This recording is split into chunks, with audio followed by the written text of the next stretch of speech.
السلام علیکم پیارے دوستوں، آج میں آپ کو ایک گدھے اور گیدڑ کا قصہ سناؤں گی۔ پرانے وقتوں کی بات ہے، کسی گاؤں میں ایک کسان کے پاس ایک گدھا تھا۔ جب تک گدھا تندرست رہا وہ اسے خوب کام لیتا رہا، مگر جب وہ بوڑھا ہو گیا تو اس نے اسے قریبی جنگل میں لے جا کر چھوڑ دیا تاکہ بے فکر ہو کر گھاس کھائے اور اپنی جان بنائے۔ جنگل میں گدھے کی ایک گیدڑ کے ساتھ دوستی ہو گئی۔ وہ گیدڑ بہت چالاک تھا اور اکثر جنگل کے بادشاہ شیر کے پاس جاتا رہتا تھا۔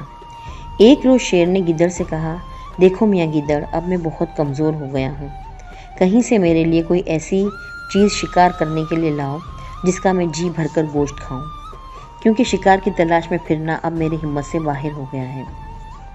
چنانچہ گیدڑ نے گدھے کو شیر کے پاس لے جانے کا پروگرام بنایا۔ ایک دن گیدڑ نے گدھے کو خوب بہلایا پھسلایا کہ یہاں خشک گھاس پر منہ مارتے رہو گے، آؤ میرے ساتھ جنگل کے اندرونی حصے میں چلو، جہاں تمہیں ایسی تازہ گھاس کھانے کو ملے گی کہ اش اش کرنے لگو گے۔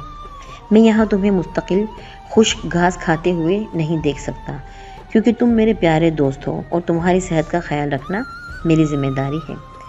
گدھا گیدڑ کی چکنی چپڑی باتیں سن کر پھسل گیا اور گیدڑ کے ساتھ جنگل کے اندرونی حصے کی طرف چل پڑا۔ چلتے چلتے دونوں جنگل کے اس حصے میں جا پہنچے جہاں شیر رہتا تھا۔ وہاں پر واقعی بہت ہری بھری گھاس تھی۔ گدھے کے تو منہ میں پانی بھر آیا، وہ دل ہی دل میں بہت خوش ہوا۔ تھوڑی دیر میں گیدڑ گدھے کو لے کر اپنے ساتھ اس جگہ جا پہنچا جہاں جھاڑیوں میں ایک طرف شیر چھپا ہوا تھا۔ شیر کو سخت بھوک لگ رہی تھی، لہٰذا وہ بڑی بے صبری سے گدھے کے اوپر جھپٹ پڑا، مگر گدھا بچ گیا اور وہاں سے بھاگ نکلنے میں کامیاب ہو گیا۔ شیر کو بہت افسوس ہوا۔ اس نے گیدڑ کو دوبارہ حکم دیا کہ جاؤ گدھے کو دوبارہ لے کر آؤ۔ پہلے تو گیدڑ نے ٹال مٹول کی، مگر کیونکہ شیر جنگل کا بادشاہ تھا اس لیے انکار نہ کر سکا۔ اب ایک بار پھر گیدڑ گدھے کے پاس جا پہنچا۔ اس دفعہ گدھا بہت غصے میں تھا۔ اس نے گیدڑ کو خوب سنائی، مگر گیدڑ چالاکی سے سب کچھ سنتا رہا۔ جب گدھا اپنا غصہ اتار چکا تو گیدڑ نے کہا، دراصل وہاں کوئی شیر نہ تھا، تمہیں صرف وہم ہوا ہے۔ اگر کوئی شیر ہوتا تو وہ تم کو زندہ نہ چھوڑتا۔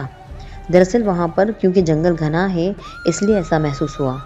دوسری یہ کہ تم کسی ایسی جگہ پہلے کبھی گئے نہیں ہو، اس لیے گھبرا گئے تھے، لہٰذا آؤ چلیں کہیں اور، کیونکہ وہاں بہت ہری بھری گھاس ہے۔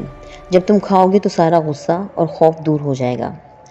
گدھا ایک بار پھر گیدڑ کی باتوں میں آ گیا اور اس کے ساتھ گھنے جنگل کی طرف چل پڑا۔ اس مرتبہ شیر مکمل طور پر چوکس اور تیار تھا۔ اس نے گدھے پر ایسا زوردار حملہ کیا کہ اسے ہلنے جلنے کا موقع ہی نہیں ملا اور تھوڑی ہی دیر میں وہ اس کو چیڑ پھاڑ کر ہرپ کر گیا۔ اس طرح نادان گدھے نے اپنی نادانی کی وجہ سے اپنی جان گنوا دی۔